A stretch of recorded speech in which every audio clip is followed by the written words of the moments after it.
लोगों को प्रोटेस्ट में आना चाहिए था। हम खुद ग्रुप में ऐड है, कम से कम 2-2.5 हजार लोगों का ग्रुप है, बट लोगों के पास इतना टाइम नहीं है कि अपने पैसे जो मेहनत से कमाए हुए पैसे उनको हक के लिए भी लोग जो है प्रोटेस्ट करने के लिए नहीं आ सकते। हमने भी सुना है कि हमारे पास भी कोई सबूत नहीं है, बट हमने भी सुना है कि कई एसोसिएशंस को गुप्ता भी चला रहा है, गुप्ता ही केसेस डलवा रहा है, गुप्ता ही अथॉरिटीज में भेज रहा है। उसमें गुप्ता का बेनिफिट ये है कि अगर इंसॉल्वेंसी हो जाती है, गुप्ता की सिविल लायबिलिटी सब खत्म हो जाएगी, उसको बेल लेने में आसानी हो जाएगी। हम क्रिमिनल मैटर्स छोड़ देंगे। हमें क्या है, जब लोगों को लगेगा यार जब हमारे पैसे डूब ही गए आप क्या करेंगे, हम इसको क्रिमिनली हर एक का जीवन का सपना होता है कि एक घर कम से कम अपनी फैमिली के लिए बना के दें, या हम अपने लिए एक घर जरूर अपनी कमाई से बनाए, है ना। तो हमने सारी अपनी ज़िंदगी का जितना पैसा कमाया हुआ था, है ना, तो सारे खर्चों के निकाल के एक रखा था, मगर बहुत अपना जीपीपी ग्रुप जो बिल्डर गुप्ता बिल्डर हैं ये लेके कहाँ। हमने देखा कि इन्होंने एक नई कंपनी खोली है 1 महीना पहले, कौन सी कंपनी? GBPTC नाम से। GBPTC डायरेक्टर कौन है? डायरेक्टर सतीश गुप्ता है, और कौन है डायरेक्टर? रमन है या प्रदीप है। उसका एड्रेस है यमुनानगर का। मार्च 2022 में इनकॉर्पोरेट हुई है, 28 मार्च को। जब वो यहाँ पे नहीं है, बस घर है ना, मेरे पास सिर्फ चेक्स हैं। आपका घर नहीं मिला है, पर मुस्कुराहट देखिए आम आदमी की मुस्कुराहट पूरी है कि 30 लाख बर्बाद भी चला गया, पर मुस्कुराना आदमी ने संघर्ष करना नहीं छोड़ा। अभी तक पोजीशन नहीं मिला। अभी तक पोजीशन नहीं मिला। आपका? मेरा से तकरीबन 18 लाख। 18 लाख।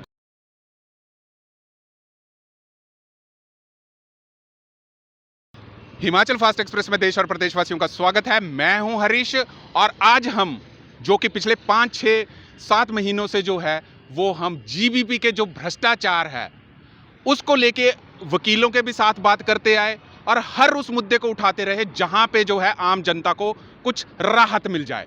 परंतु पिछली सरकारों की अगर बात करें तो कुछ भ्रष्ट नेता और कुछ उच्च अधिकारी जो कि भ्रष्टाचार में जो थे इन्वॉल्व थे, उसका खामियाजा जो है वो आज इन लोगों को भुगतना पड़ रहा है, जो कि आज अपने हाथों में जो है कैंडल मार्च लेके जो है वो प्रोटेस्ट कर रहे हैं। आम आदमी की अगर बात करें, यही आम आदमी की जो समस्या होती है कि चाहे राजनेता हो, अच्छी सरकारें चाहती हो, पर भ्रष्ट सरकारों से ये उम्मीद की जा सकती है कि लोगों का जो पैसा है, एक आदमी का जो सपना होता है मकान, वो भी कहीं ना कहीं पूरा नहीं होता है। यही बात जो थी, स्कैम जो था 7 महीने पहले ओपन हुआ कि गुप्ता बिल्डर्स एंड प्रमोटर्स के सभी भाई जो थे लोगों का पैसा गबन करके जो थे विदेश भाग चुके हैं। आज फिर से लोग आप देखिए यहाँ पे कैंडल्स लेके अपने पैसों के लिए जो है, या उनको घर मिल जाए, क्योंकि आम आदमी का सपना जो होता है वो शायद घर ही होता है। इसी मुहिम से आप देख सकते हैं कि अपने पैसों की रिकवरी के लिए या घर के लिए जो है ये लोगों ने एक शांति प्रिय जो है वो प्रोटेस्ट कर रहा है। बात करेंगे यहाँ पे, जैसे आप देख सकते हैं कि वकील साहब हैं विवेक जी, आज जो आप प्रोटेस्ट कर रहे हैं किन मुद्दों के ऊपर लेके कर रहे हैं आप? देखिए हरीश जी, प्रोटेस्ट तो हमारा पिछले 8-9 महीने से चल रहा है, बट आज हमारी कोशिश थी कि यहाँ पे जितने भी हमारे जीबीपी के बायर्स हैं, चाहे किसी भी प्रोजेक्ट के, उनको एक प्लेटफॉर्म पे लाना। जब तक हम सारे एक प्लेटफॉर्म पे नहीं आएंगे ये जीबीपी का मसला सॉल्व नहीं होगा। हमारी कोशिश ये थी कि सभी यहाँ पे आएँ, अपनी अपनी एसोसिएशंस को छोड़ के एज ए बायर हम यहाँ पे इकट्ठे हों। जब तक हम एसोसिएशंस के उस पर चलते रहेंगे, हर एसोसिएशन एक अपने बेनिफिट के लिए काम करेगी। जब तक बायर इकट्ठा नहीं होगा तब तक ये मसले हल नहीं हो। अब देखो, कुछ एसोसिएशंस आपस में लड़ेंगी, कुछ एसोसिएशंस कुछ कर रही हैं यहाँ पे। शर्मा जी, मैं बीच में रोकूंगा, आप सीधा मेरे को बताइए, गुप्ता को भागे हुआ 8-9 महीने हो गए, आपने लीगली जो है वो कहाँ तक स्टेज को जो है पहुंचाया हुआ है? देखिए जी, लीगली हमने यहाँ तक पहुँचाया कि हमने नंबर ऑफ FIRs रजिस्टर करवाई। इवन ये एडवोकेट राजेश वर्मा जी हैं, इन्होंने भी नंबर ऑफ FIRs रजिस्टर करवा दिए हैं इनके अगेंस्ट। 200 से ज़्यादा केस इन्होंने फाइल किया है, 200 से ज़्यादा केस मैंने फाइल कर दिया। अभी हमने डीजीपी को एक कंप्लेंट दी थी, जिस कंप्लेंट को फॉरवर्ड किया गया एसएसपी मोहाली को, और एसएसपी मोहाली से हम मिले 3-4 दिन पहले। उन्होंने एश्योरेंस दी है कि हम इनकी एक्सट्रेडिशन की पूरी कोशिश कर रहे हैं। आज अमित जी इकोनॉमिक विंग में मिले ऑफिसर्स के साथ, उन्होंने श्योरिटी दी है कि हम काम कर रहे हैं, बट उनको भी कहीं ना कहीं कुछ प्रेशर है, जिस वजह से अभी तक 8-9 महीने में ये मसला हाईलाइट नहीं हो पाया, जबकि ये 2000 करोड़ से ऊपर का स्कैम है, और आज तक ये नेशनल मीडिया में या कहीं पे भी हाईलाइट हुआ नहीं है। इसका कोई ना कोई रीज़न तो होगा। तो आप मेरे को बताएंगे, आप खुद एक एडवोकेट है, अभी कहाँ तक मसला कहाँ पे फंसा है? लोगों को जो है सीधी बात बताइए कि न्याय कब मिलेगा, लोगों को सपनों के घर कब तक मिलेंगे? देखिए, लोगों को थोड़ा सा अपने आप आगे आना पड़ेगा। लड़ाई में हिस्सा लेना पड़ेगा। जैसे आज हमने यहाँ पे प्रोटेस्ट रखा है, तो यहाँ पे ज़्यादा से ज़्यादा उनको आना चाहिए था लोगों को, ताकि अपना वो प्रोटेस्ट शो कर सके। देखिए यहाँ पे मैं बात बताऊंगा कि जैसे वकील बात कर रहे हैं कि लोगों को प्रोटेस्ट में आना चाहिए था। हम खुद ग्रुप में ऐड है, कम से कम 2-2.5 हज़ार लोगों का ग्रुप है, बट लोगों के पास इतना टाइम नहीं है कि अपने पैसे जो मेहनत से कमाए हुए पैसे हैं उनको हक के लिए भी लोग जो है प्रोटेस्ट करने के लिए नहीं आ सकते। यही कारण है कि चाहे नेता हो, चाहे अधिकारी हो, चाहे बिल्डर हो, यहीं पे जो है लोगों का जो है फायदा जो है आम आदमी का जो है वो उठाया जाता है जब तक आप लोग इकट्ठे नहीं होंगे। हाँ जी एडवोकेट साहब आगे बताएं आप। लोगों को जितना ज़्यादा हो सके आगे आके इंडिविजुअल एफआईआर्स, इंडिविजुअल केसेस, देखो एसोसिएशन के साथ जुड़ना बहुत अच्छी बात है, आपको एक यूनिटी के साथ ही चलना पड़ेगा। बट आपको ऐसा नहीं कि आप सिर्फ भेड़ चाल ही चलें कि अगर एक का होएगा बेनिफिट तो सारों का होएगा। सबको अलग अलग अकेले अकेले लड़ना पड़ेगा। अगर हम ये सोचें कि हाँ नहीं उनके में हो जाएगा फ़ायदा तो हमारे को भी फ़ायदा मिल जाएगा, ऐसा नहीं चलेगा। अब जैसे कि विवेक जी ने बताया कि हम सबको साथ में लेके चलने की कोशिश कर रहे हैं, बट नहीं हो पा रहा। किसी वजह से कई कुछ प्रॉब्लम्स एसोसिएशन के बीच में कुछ डिफरेंसेस आ रहे हैं, किसी की थिंकिंग में डिफरेंस आ रहे हैं। हम सबको वो चीज़ें दूर करनी पड़ेगी अगर हम इस चीज़ से बाहर आना चाहते हैं। तो देखिए ये चीज़ों को दूर करने के लिए शायद ही आपके द्वारा जो है यहाँ लोगों को बुलाया गया है, बट लोग फिर भी यहाँ पे नहीं आए, तो इस पे आपका क्या कहना चाहेंगे? ये बहुत ही निराशाजनक बात है कि लोग नहीं आ पाए। और चलो हम लोग अपनी तरफ से कोशिश कर रहे हैं, पर उस कोशिश में उनको साथ करना चाहिए था। देखिए यहाँ पे एक व्यक्ति हैं, इनके साथ भी मैं बात कर रहा था, ये खुद बैंक से हैं। सर आपका कितना पैसा फंसा है और आप क्या उम्मीद करते हैं अभी? मेरा भी 22-23 लाख रुपए फंसा हुआ है। मैं तो यही उम्मीद करता हूँ कि जितनी जल्दी मुझे इसका पोजेशन मिले, क्योंकि मैं तो किसी और जगह पे भी अपना किराया वगैरह भर रहा हूँ। अपने जगह होते बावजूद भी बाहर रेंट भरना, ये भी तो बड़ी मुश्किल बात है। उधर से EMI भी भर रहे हैं। आपने कितना पैसा फंसाया अपना? मेरा भी सर 21 लाख रुपए फंसा हुआ है। अभी तक पोजीशन नहीं मिला? अभी तक पोजेशन नहीं मिला मुझे। आपका? मेरा सर तकरीबन 18 लाख। 18 लाख? जी सर। आप तो खुद युवा देख रहे हैं, तो 18 लाख फंसा। क्या करते हैं, EMI भरते हैं उसकी आप? EMI भी जा रही है सर, और रेंट भी जा रहा है। मैं रह रहा हूँ कहीं और, वहाँ पे 12-15 हज़ार जा रहा है, और EMI भी जा रही है। तो पुलिस से आपको क्या सहयोग मिल पा रहा है? पुलिस सर बस कर रहे हैं, वही कहते हैं। तो देखिए यहाँ पे और भी लोग मौजूद हैं, यहाँ पे भाई साहब मौजूद हैं। सर आप अपना बताएं कि आपको कहाँ तक अभी तक जो है, चाहे लीगली या प्रशासन से, अभी तक इस स्कैम में हेल्प मिल सकी हो? सर देखिए मेरे 30 लाख के करीब फंसे हुए हैं, और मेरा जिस प्रोजेक्ट में पैसे थे वो प्रोजेक्ट भी ख़त्म हो गया है। सो टेक्निकली ना मेरे पास घर है, ना मेरे पास सिर्फ चेक्स है। आपका घर नहीं मिला है, पर मुस्कुराहट देखिए आम आदमी की मुस्कुराहट पूरी है कि 30 लाख बर्बाद भी चला गया, पर मुस्कुराना, आदमी ने संघर्ष करना नहीं छोड़ा। यही बात है कि हम सब लोगों को इस पैसे के लिए जो है, अपने पैसों के लिए जो सर बर्बाद तो नहीं हुए, हम तो कह रहे हैं अभी खड़े हैं सारे जने, हम कोशिश भी कर रहे हैं सर, लेकिन जब तक इकट्ठे नहीं होंगे ना तब तक मुश्किल है। 6 महीने से कोशिश कर रहे हैं कि सारे जने इकट्ठे हों। हाँ जी विवेक जी, आपके चैनल के माध्यम से मैं एक ही लोगों को सजेशन देना चाहूँगा सबको, कि मैंने एक प्रपोज़ल रखा था सारी एसोसिएशंस के सामने कि एक मीटिंग करें, क्योंकि हर एसोसिएशन एक अपनी अपनी डायरेक्शन में चल रही है। एक हमारी डायरेक्शन है, किसी और अथॉरिटी में हमने अप्रोच किया, किसी एसोसिएशन ने 400 बंदा लेके किसी और अथॉरिटी में, हमने 400 बंदा लेके किसी और अथॉरिटी में, अलग अलग अथॉरिटीज़ में हम अप्रोच कर रहे हैं। जब तक हम लीगली नहीं चलेंगे और लीगली क्या सही है स्टेप बाय स्टेप वैसे नहीं चलेंगे, हमारा मसला सॉल्व नहीं होगा। इसके लिए मेरा एक प्रपोजल है लोगों को भी, कि अपनी अपनी एसोसिएशंस को थोड़ा सा पुश किया जाए, या उनको थोड़ा सा प्रेशराइज़ किया जाए कि एक मीटिंग रखी जाए जिसमें हर एसोसिएशन का बायर प्रेजेंट हो। हम लोग दोनों आ जाएंगे, लीगल पॉइंट ऑफ व्यू पे बात कर लेंगे, कौन जो एसोसिएशन चला रहे हैं वो क्यों एक डायरेक्शन में जा रहे हैं, उसका रीज़न हमें बता दिया जाए।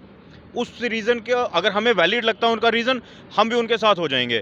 बट अगर हमें उनका रीज़न वैलिड नहीं, मेरे को कुछ पुख्ता सूत्रों से अनुसार मिले कि जो भी आपकी एसोसिएशन है या कुछ और लोगों की एसोसिएशन है, वो कहीं गुप्ता के द्वारा ही चलाए गए संचालक जो हैं, जो उन एसोसिएशंस को जो है रेगुलेट कर रहे हैं। तो आम आदमी की बात करें तो आम आदमी इंडिया में होके गुप्ता ब्रदर्स के द्वारा फिर से जो है ठगा जा रहा है। इस पे आपका क्या कहना है? देखिए ये हमने भी सुना है कि हमारे पास भी कोई सबूत नहीं है, बट हमने भी सुना है कि कई एसोसिएशंस को गुप्ता भी चला रहा है, गुप्ता ही केसेस डलवा रहा है, गुप्ता ही अथॉरिटीज़ में भेज रहा है।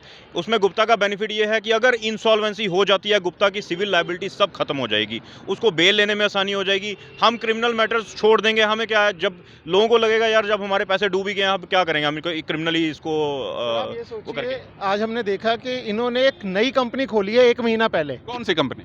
GBPTC नाम से। GBPTC। GBP डायरेक्टर कौन है? डायरेक्टर सतीश गुप्ता है, और कौन है डायरेक्टर? रमन है अच्छा। या प्रदीप है। अच्छा। उसका एड्रेस है यमुना नगर का। अच्छा। मार्च 2022 में इनकॉर्पोरेट हुई है 28 मार्च को। जब वो यहाँ पे नहीं है तो एक और कंपनी GBPTC के नाम से कैसे खुली है? मैं अपनी बात कंप्लीट करना चाहूँगा। मैं ये कहना चाहूँगा कि सभी बायर्स अपनी अपनी एसोसिएशंस को प्रेशराइज करें कि एक मीटिंग रखी जाए जिसमें जितना भी बायर है 1000, 2000, 3000 उनमें से जितना भी बायर आ सकता है 100, 200, 400, 500 अलग अलग एसोसिएशन में से आ जाए, उस मीटिंग में बैठें। एसोसिएशंस जो चला रहे हैं कोर मेंबर्स वो बैठ जाएं, क्वेश्चन आंसर हो जाए कि वो जो कर रहे हैं वो क्यों कर रहे हैं और हम जो कर रहे हैं वो क्यों कर रहे हैं। क्वेश्चन आंसर 8-9 महीने हो गए, क्वेश्चन आंसर लोगों के सामने लोगों को लाया ही नहीं गया है एक प्लेटफॉर्म। आप ये देखिए, लोग समझना ही नहीं चाहते हैं। अब यहाँ पे इतने लोग इकट्ठे हैं, लोग ही नहीं समझना चाहते हैं, तो इसमें आप भी कहाँ तक महल? आपके चैनल के माध्यम से यही लोगों को समझाऊं, अगर लोग फिर भी नहीं समझेंगे फिर सबका पैसा डूबेगा, फिर कुछ नहीं मिलेगा किसी को। तो देखिए, यहाँ पे लोगों को मेरे को लगता है कि अपने पैसों की भी चिंता नहीं है। यहाँ पे देखिए एक अंकल मौजूद है, अपने हाथ में कैंडल ही है। अंकल, कितना पैसा डूबा है आपका? ऋषि वर्मा जी, आपसे 3, 10, 20 और 21 में भी हम जहाँ पे मिले थे, एक प्रोटेस्ट उस दौरान भी हम किया था। और हमने ये प्रोटेस्ट विवेक शर्मा अपने एडवोकेट के द्वारा मतलब दायर होने के बाद है ना केस को, तो शुरू हुआ था। तो हमारा जो इस समय मतलब 29.5 लाख रुपया जो इस प्रोजेक्ट के लिए तो हमने देखिए, नहीं, मैं आपसे बात करूंगा। आपकी इतनी उम्र हो चुकी है, जिंदगी की एक एक कमाई करके शायद आपने घर लिया, और इस स्टेज पे आके अगर आपको मकान नहीं मिल पा रहा है तो ये कहाँ तक आप इस चीज को सहन कर पाएंगे? इसको तो कोई भी सहन नहीं करेगा। हर एक का जीवन का सपना होता है कि एक घर कम से कम अपनी फैमिली के लिए बना के दें, या हम अपने लिए एक घर जरूर अपनी कमाई से बनाएं, है ना। तो हमने सारी अपनी ज़िंदगी का जितना पैसा कमाया हुआ था, है ना, तो सारे खर्चों के निकाल के एक रखा था। मगर बहुत अपना GPP ग्रुप जो बिल्डर गुप्ता बिल्डर्स हैं, ये लेके कहाँ भागे हैं इसका बारे में अभी हमें कुछ पता नहीं पूरा चल रहा है ना। हमारे साथ और भी भाई, आपका कितना पैसा डूबा है? 35 लाख 35 लाख। कहाँ से प्रोजेक्ट पे? कैमिलिया में। काम क्या करते हैं आप? मैं गवर्नमेंट सर्वेंट। तो देखिए, 35 लाख, 30 लाख, मतलब आप ये चीज़ देख लीजिए कि यहाँ पे अगर मैं 10-12 लोगों की कैलकुलेशन करूँ तो कम से कम 2.5-3 करोड़ रुपया जो है इन लोगों का रुका हुआ है, जहाँ पे बैंक भी जो है अब इनको कहीं ना कहीं अपनी EMI के लिए हरास कर रहे हैं। और मैं यहाँ पे एक चीज़ और बता देना चाहता हूँ कि इस स्कैम में बैंक्स के साथ NBFC सेक्टर के भी अधिकारी मिली भगत होके ही ये स्कैम जो था ये ओपन हुआ। हम इस केस को रेगुलर जो है मॉनिटर कर रहे हैं, पर जब मॉनिटर करने का वक्त था तो उच्च अधिकारियों की भ्रष्टाचार, नेताओं के भ्रष्टाचार ही इस स्कैम में इन्वॉल्व थे, ताकि वो जो थे फ्रॉड बिल्डर जो थे इस देश से जो थे छोड़ के भागे और लोगों का पैसा जो है बीच में रहा। एक और प्रॉब्लम है, लोगों को EMI देनी पड़ रही है यहाँ पे, उनके लिए सेपरेट केसेस हम फाइल कर रहे हैं, जबकि सुप्रीम कोर्ट की एक जजमेंट है जिसके अकॉर्डिंग की किसी भी अनडिलीवर्ड प्रोजेक्ट में, जो डिलेड प्रोजेक्ट में, ये EMIs नहीं ले सकते बैंक्स। RBI की गाइडलाइंस हैं, रेरा को फॉलो। नहीं, आप एक चीज बताइए, बैंक्स ने पैसा नहीं ले रहा तो बैंक तो ले रहा है ना, क्या कर रहा है? बैंक ले रहा है पैसा, बैंक फिर भी रिकवरी कर रहा है उन लोगों से जिनको प्रोजेक्ट डिलीवर ही नहीं हुआ और टाइम ऑफ डिलीवरी भी निकल चुकी है, जिसमें फिर सुप्रीम कोर्ट की जजमेंट का क्या फ़ायदा हुआ। अब उसके बाद भी आप देखोगे लोगों को हमने यहाँ पे, तो ये बैंक वालों को आप कोर्ट में क्यों नहीं घसीटते हैं? आप घसीटा हमने। सर, इसमें एक कॉन्स्पिरेसी है, बैंक्स वाले सारे इन्वॉल्व है। उन्होंने वो प्रॉपर्टीज मॉर्गेज कर लिए बैंक्स ने जो प्रॉपर्टी एग्जिस्ट ही नहीं करती है। उन चीज़ के लिए उन्होंने पैसा जो है अपफ्रंट लोन डिस्बर्सल कर दिया हुआ है, जहाँ की हमने कंसेंट नहीं दी। बायर्स ने कभी भी अपफ्रंट लोन डिस्बर्सल की कंसेंट नहीं दी है। तो इस रिगार्डिंग हमने केसेस डाले जिसमें स्टे लिया है, हमने स्टे EMI के ऊपर स्टे लगाया। अभी लेटेस्ट जजमेंट आई है सुप्रीम कोर्ट की अमरापाली के ऊपर, उसमें सुप्रीम कोर्ट ने ये डायरेक्शन दी है कि आप होम बायर से ना आप उनका सिबिल स्कोर खराब कर सकते हो, ना उनके अकाउंट को NPA कर सकते हो, जब तक इवन अदरवाइज जो रेडा का सेक्शन 11 क्लॉज 4 क्लॉज G है, वो ये कहता है कि जब तक डेवलपर अलॉटी को पोजेशन डिलीवर नहीं करता तब तक उसी की लायबिलिटी है सारा लोन और EMI पे करने EMI देने की, उन्हीं की लायबिलिटी है तब तक। देखिए, यहाँ पे तो लोग हरास हो रहे हैं, इंटरेस्ट भी दे रहे हैं लोगों को इन चीज़ों का कानूनी मैं एक ही क्वेश्चन पूछूंगा, हम गाड़ी लेते हैं, हम गाड़ी का लोन खत्म करते हैं, हमें उसके बदले में क्या होता है, गाड़ी हमारे नाम पे हो जाती है। मैं आज बैंक से क्वेश्चन पूछता हूँ कि अगर सभी लोग अपनी अपनी EMI या अपने अपने लोन खत्म करते हैं तो बैंक उसके बदले में क्या देगा? बैंक क्या उसके बदले में फ्लैट देगा जिसके लिए उन्होंने डिसबर्सल किया है? देखिए इवन अदरवाइज ऐसा है कि देखो बैंक भी लीगली आपके ऊपर कुछ नहीं कर सकता, रीजन बीइंग क्योंकि जो उन्होंने प्रॉपर्टी मॉर्गेज की आप उससे रिकवर कर लो। हम ये बोलते हैं कि आपने प्रॉपर्टी मॉर्गेज की तो है ही है, आप उससे अपना पैसा रिकवर कर लो। लीगली आप हमारे ऊपर नहीं एक्शन ले सकता, बैंक हमारे ऊपर नहीं लीगली एक्शन ले सकता। अच्छा, वो मैं हमारे एक चीज बताऊंगा। अभी यहाँ कुछ फैमिलीज रह रही हैं, 50-60 अंदर ही रहती हैं। अभी हमारे को सूत्रों के अनुसार ये खबर मिली है कि 50-60 लाख रुपए जो है बैंक ऑफ बड़ौदा का नाम है। अब लोगों के पास रजिस्ट्री भी है, इंतकाल भी है, तो क्या आप मेरे को ये बताएं कि जो अंदर लोग रह रहे हैं क्या वो इलीगल वे से रह रहे हैं? देखिए, जब तक बैंक ऑफ बड़ौदा का लोन खत्म नहीं होगा, ये लोग अपने प्रोजेक्ट्स कैसे बेच, फ्लैट्स आपको ज़रूरत पड़ गई अपना फ्लैट बेचने की, कैसे बेचोगे? एनओसी कहाँ से आएगी? जिनकी तो रजिस्ट्रीज हो चुकी है, जिनका इंतकाल चढ़ चुका है, वो अपना रह सकते आप हैं। मेरे को रह सकते हैं, बेचेंगे कैसे? आसान शब्दों में बताइए, बिल्कुल आसान शब्दों में बताइए, आम आदमी क्या करे? आम आदमी ने इकट्ठा होकर, जब तक एक प्लेटफॉर्म पे नहीं आएगा, जीबीपी का मसला हल नहीं होगा। हमें इनको क्रिमिनली भी घसीटना पड़ेगा, हमें सिविल लायबिलिटीज़ भी इन पे डालनी पड़ेंगी।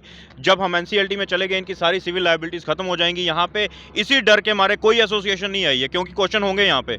मैं कहता हूँ आप एक मीटिंग अरेंज कीजिए जिसमें हर तरह का बायर हो, हर एसोसिएशन का बायर हो।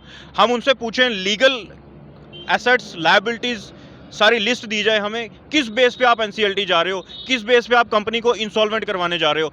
इंसॉल्वेंट करवाने आप इसलिए जा रहे हो कि गुप्ता कहीं ना कहीं बैक एंड पे है, या गुप्ता है या कोई और भी है जो चाहता है कि लिक्विडेट हो जाए, प्रोजेक्ट कोड़ियों के भाव खरीद के बेचा जाए फिर से। और एक यही रीज़न है, और कोई रीज़न नहीं हो सकता एनसीएलटी में जाने का। एनसीएलटी सबको पता है, रेरा में अप्रोच करो, रेरा भी वही करेगा, बस उनकी इंसॉल्वेंसी नहीं होनी थी। अब आप डायरेक्ट एनसीएलटी जा रहे हो, हम उसको अपोज कर लेंगे। शर्मा जी, But बात अब सिंपल लोगों- सी देखो, है, ऐसा है, आप मेरे को सिंपल से मेरी बात सुन लो।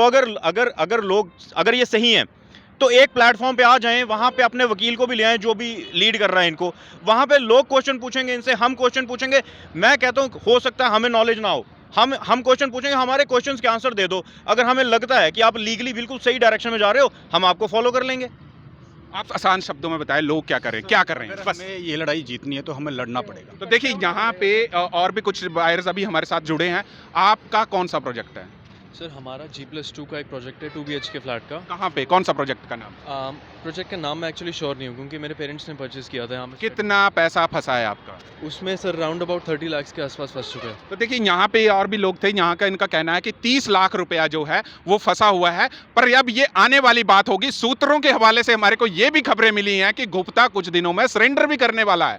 अब सरेंडर करके कहाँ पे ये चीज़ें करेंगे, बल्कि हम इस खबर का जो है पूरा तरीके से नहीं बता सकते कि वो सरेंडर कर रहा है कि नहीं कर रहा है, बट विश्वसनीय सूत्रों से ही हमें इस चीज़ का पता है। पर आगे आने वाली देख होगी कि इन लोगों का ऐसे ही कम से कम 500-600 लोगों का जो है वो पैसा डूबा है। अब ये बात तय करने वाली होगी कि इन लोगों का जो है मेहनत की कमाई, जो एक घर सपनों का होता है, वो कब तक मिले। तो जुड़े रहिए हरीश वर्मा। अपील आप भी कर दो अपनी तरफ से। मैं लास्ट प्लेटफॉर्म पे आ जाएं, सभी लोग एक प्लेटफॉर्म पे आ जाएं, एक प्लेटफॉर्म पे आके बायर इकट्ठा हो जाए। अगर बायर एसोसिएशंस के चक्कर में रहेगा तो एसोसिएशंस अपना ही फायदा करेंगी, इनका फायदा नहीं करेंगी। जो मैंने अब तक एसोसिएशन ने, एक भी एसोसिएशन ने आज तक क्या किया बायर्स के लिए? कुछ नहीं किया, सिर्फ एनसीएलटी में जाने की कोशिश की है। देखिए, मैं अपने चैनल के माध्यम से मैं पिछले 9-10 महीने से विवेक शर्मा जी के साथ लगा हूं। हालांकि मेरा इसमें कोई पर्सनल बेनिफिट नहीं है, बट मैं शायद उन आम लोगों के लिए फिर ये दरखास्त करना चाहता हूं कि सिर्फ आपको अपना फ्लैट चाहिए तो इकट्ठे हो जाइए, अगर नहीं चाहिए तो आप घूमते ही रहिए कि कहां तक जो है एक्चुअल में जो है वो चीज़ फंसी रहेगी, ताकि आपको अपना घर मिल सके, अपना पैसा मिल सके, और आने वाली मुसीबतों का है जो वो सामना करना पड़े। बट दुख इस चीज़ बात का होता है कि इतना आह्वान करने के बाद भी लोग यहाँ पे नहीं पहुँचे। हम आधा घंटा पहुँच गए, आप देख सकते हैं 10-12 लोग हैं, तो 10-12 लोगों के साथ लड़के आप जंग नहीं जीत पाएंगे। आप अपना पैसा भूल जाओ। जो अगर हरीश जी, एक चीज़ और मैं आपको क्लियर कर दूं, मैं बीइंग एन एडवोकेट यहाँ पे नहीं आया। मेरे अंदर 2 फ्लैट हैं, मैं अपने फ्लैट्स का सारा पैसा दे चुका हूँ, वो भी वाइट में। राजेश जी को मैंने रिक्वेस्ट की थी आप हमारे साथ चलिए, बिना किसी मोटिव के या बिना किसी इंटेंशन के ये भी यहाँ पे आए हैं। नहीं तो ये बैठते, ऑलरेडी इन्होंने केसेस फाइल कर लिए हैं सबके, ऑलरेडी जो भी लीगली चलना था ये चल चुके हैं। इनका कोई बेनिफिट नहीं है यहाँ आने में, मेरा कमर्शियली कोई बेनिफिट नहीं है। हमारा बेनिफिट यही था कि अगर सबके साथ इंसाफ होता, हमारे साथ भी हो जाता। बट जब बहुत बड़ा इनिशिएटिव लेने के बाद भी सबको रिक्वेस्ट, इवन एसोसिएशंस में मैसेजेस डालने के बाद भी कि सारे ज्वाइन कीजिए हमें, हम एक जॉइंट मीटिंग करेंगे कि हमें बीइंग ए बायर क्या करना, not being an association, being a buyer अब हमें कैसे चलना है आगे। हम एसोसिएशंस के पीछे पीछे भागते रहेंगे तो वो हमें कहाँ कहाँ भगाते, 8 महीने हो गए भागते हुए, आगे भी हमें कहाँ कहाँ भगाएंगे वो हमें कुछ पता नहीं चलेगा, और 8-10 साल के बाद ये प्रोजेक्ट वैसे ही खत्म हो जाएगा। तो देखिए, अब ये जैसे वकील साहब ने बिल्कुल ही क्लियर कर दिया, मर्जी आपकी है, पैसा आपका है। ये 2 वकील हैं, हमने पहली बार देखा कि आप लोगों की लड़ाई के लिए ये 2 वकील जो है हाथों में कैंडल लेके भी फंसे हैं। नहीं तो आपको पता है पुलिस वकील जो भी है वो कहां तक का इंसाफ करते हैं। तो फिर भी हम इन वकीलों के साथ जो है पिछले 8 महीने से जुड़े हैं ताकि आम लोगों को जो है इंसाफ मिल सके। तो जुड़े रहिए हरीश वर्मा के साथ हिमाचल फास्ट एक्सप्रेस के लिए।